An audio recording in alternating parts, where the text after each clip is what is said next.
নবীজি জানাজার জন্য প্রস্তুতি নিলেন। যেই মাত্র জানাজার জন্য প্রস্তুতি নিলেন, নবী তাকায়া দেখে মুআবিয়া ইবনে মুআবিয়ার লাশ নবীর সামনে দেখা যায়।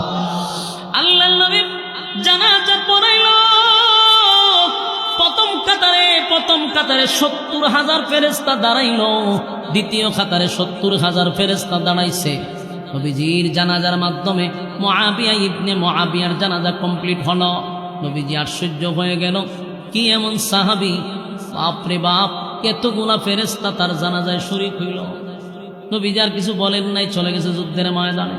যুদ্ধ শেষ করে নবীজি যখন মদিনায় চলে গেল, নবীজি বাড়িতে যায় নাই। সর্বপ্রথম মুআবিয়া ইবনে মুআবিয়ার বাড়িতে নবী গিয়া ঢুকলেন, আত্মীয় স্বজনদেরকে ডাকাইলেন। আল্লাহর নবী বলেন, তোমরা বলো গো, আমার মুআবিয়া কি এমন আমল করত? আমার মুআবিয়ার আমলটা কি ছিল? আমি নবী না জানা পর্যন্ত বাড়িতে যাব না। তারা বলল, হুজুর, গুরুত্বপূর্ণ কোনো আমল আমাদের চোখে পড়ে নাই। একটা আমল তার মুখে দেখতাম, মুআবিয়া ইবনে মুআবিয়া অবসর থাকলে, যখন যেই সময় অবসর থাকতো, ঘুমানোর আগে, ব্যবসা করতে গেলে, রাস্তা দিয়া হাঁটলে, অনর্থক বৈশা থাকলে, মুআবিয়া ইবনে মুআবিয়া তার জবান দিয়া পড়তো, কুল হুয়াল্লাহু আহাদ আল্লাহুস সামাদ লাম ইয়ালিদ ওয়া লাম ইউলাদ ওয়া লাম ইয়াকুল লাহু কুফুয়ান আহাদ।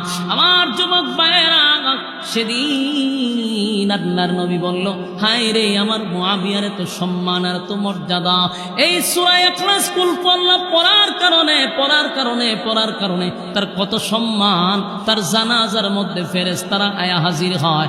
আমি নবীর আল্লাহ অর্ডার দেয় জানাজা পড়ানোর জন্য। আল্লাহর নবী সেদিন সাহাবায়ে কেরামদেরকে বলল, সাহাবীরা রে, সূরা ইখলাসের আমল ছাড়বি না। বলুন, সেই আল্লাহ আছে না নাই? সেই কোরআন আছে না নাই? আমাদের জবান আছে না নাই? আমাদের সময় আছে না নাই?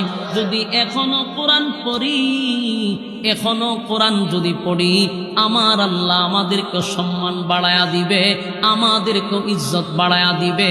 প্রতিদিন কমপক্ষে ৩ বার সূরা ইখলাস পড়বেন। ইটা কারা কারা করতে রাজি? আব্দুল্লাহ দেখায়া দেই। লিল্লাহে তাকবীর, লিল্লাহে তাকবীর। কমপক্ষে আমরা ৩ বার হইল পড়ব, বাকি 10 বার পড়লে আরো সব, 100 বার পড়লে আরো সব, কিন্তু একটা নিম্ন কয়বার? 3 বার। পারবো ইনশাআল্লাহ। আল্লাহ বলনেওয়ালাকে, শুননেওয়ালাকে আমল করার তৌফিক দান করুক। আমিন।